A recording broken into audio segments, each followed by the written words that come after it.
Sejam bem-vindos à Insônia Literária e hoje falaremos sobre as curiosidades da obra de Stephen King, A Zona Morta.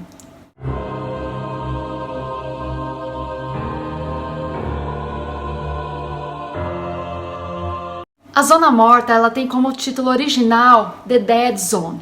Ela foi publicada em 1979 e aqui no Brasil ela chegou por várias editoras. Pela editora Abril Cultural, em 1985, Círculo do Livro, 1988, pela Objetiva, em 2008, Ponto de Leitura, em 2009, e lógico que teve adaptação para a televisão como o filme A Hora da Zona Morta, em 1983, e para a série O Vidente, de 2002 a 2007. Mas como tudo começou na cabecinha de Stephen King. A gênese da Zona Morta, ela veio para King em circunstâncias muito difíceis. Ele estava tendo um ano muito ruim em 1976, estava sendo uma época muito deprimente para ele. Ele estava tendo várias tentativas frustradas de escrever novos romances.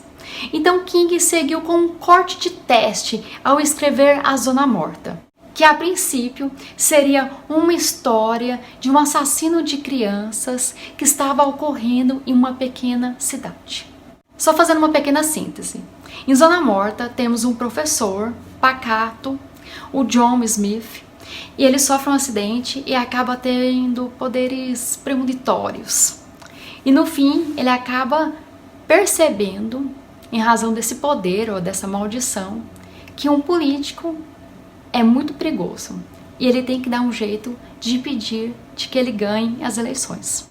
E não foi à toa que eu contei pra vocês essa pequena resenha onde falava que o John Smith tinha ganhado esses poderes premonitórios, porque é possível que a história seja inspirada no vidente Peter Hurkos, que alegou poder saber das coisas sobre as pessoas apenas tocando em seus objetos, após sofrer uma queda na escada em que bateu a cabeça.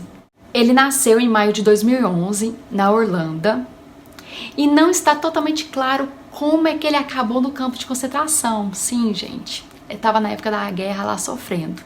Aí a gente não sabe se ele era um prisioneiro, um infiltrado, um trabalhador de guerra.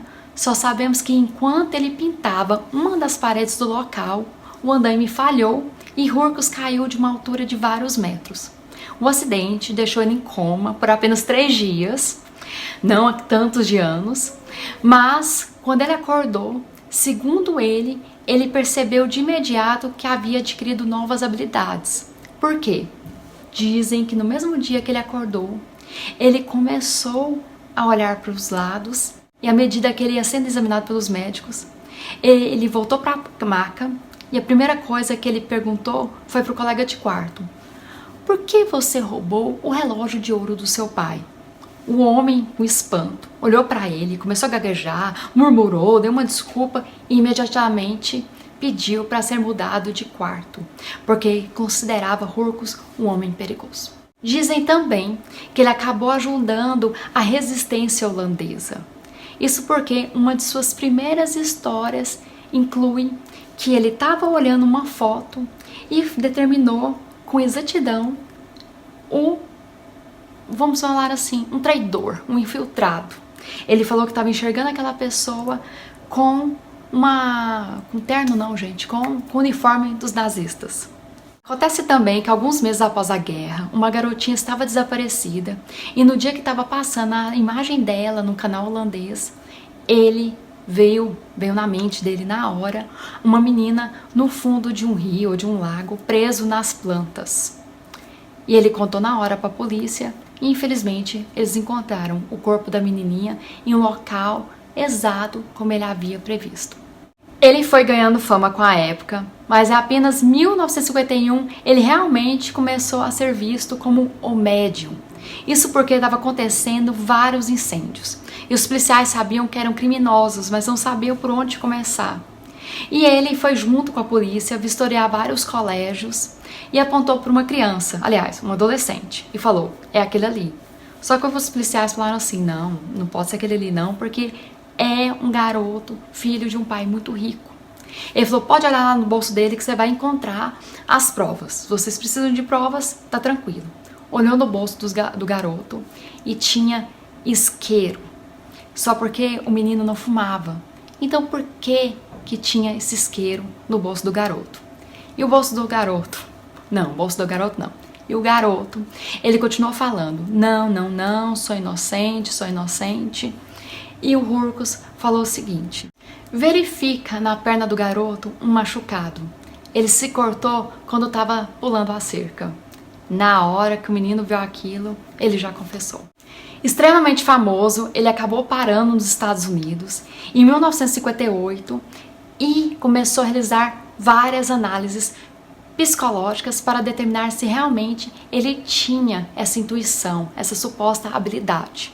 E o estudo mais importante e mais falado foi realizado pelo parapsicólogo Andrija Puharich no Maine, que organizou vários testes por mais de 2 anos, que concluiu o quê? Com precisão de acerto de 90%.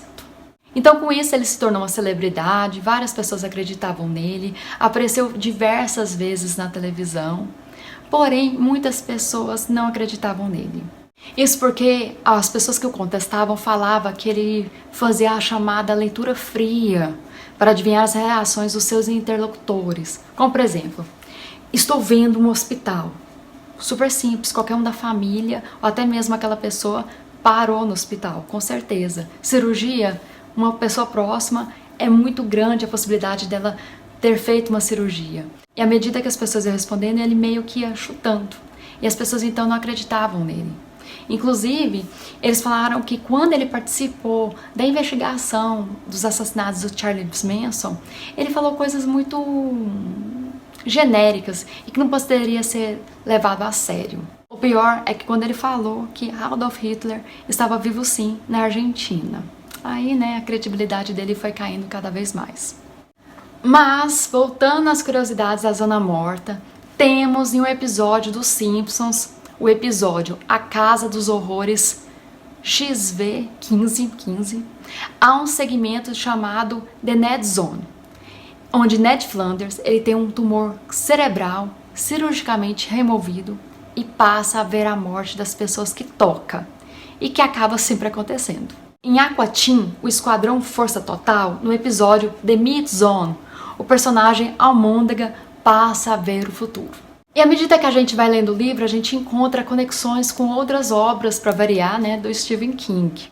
O John Smith ele joga o número 19 na roleta para ganhar o lote grande. Menciona o número 19 várias vezes, e o número 19 é o número místico da série Torre Negra. Pat acusa John Smith de incendiar o restaurante de Cat e menciona o livro Carrie. A Sarah mora no Flag Street, possível menção ao Randall Flagg. Em razão dos poderes de John Smith, muitos falam que ele pode ser um iluminado. O repórter Richard Dees, mais tarde, ele vai ser o protagonista da história O Piloto da Noite, do livro Pesadelos e Paisagens Noturnas, volume 1. O repórter David Bright, ele vai reaparecer no romance Os Estranhos. O Nigel, o robozinho da Torre Negra, ele fala que leu A Zona Morta e achou muito divertido. A feira de Fryeburg, mencionada por Sarah Bracknell, também é mencionada em Saco de Ossos. E não podemos esquecer também que tem uma parte que o Johnny ele menciona a cidade de Jerusalém Slot em uma conversa com seu pai no telefone. O xerife Bannerman, uma hora que ele está conversando, ele cita a cidade de Lisbon's Falls, que é onde que fica a fábrica de gesso onde o Landon Spark trabalha. E essa cidade é a mesma de alguns fugitivos da prisão de Shawshank, que foram recapturados. E também é onde que Jake Epping mora. E é mencionado essa cidade no início de novembro de 63. Eu espero que vocês tenham gostado. Eu agradeço a todos que me acompanharam até aqui. Um grande abraço e até mais.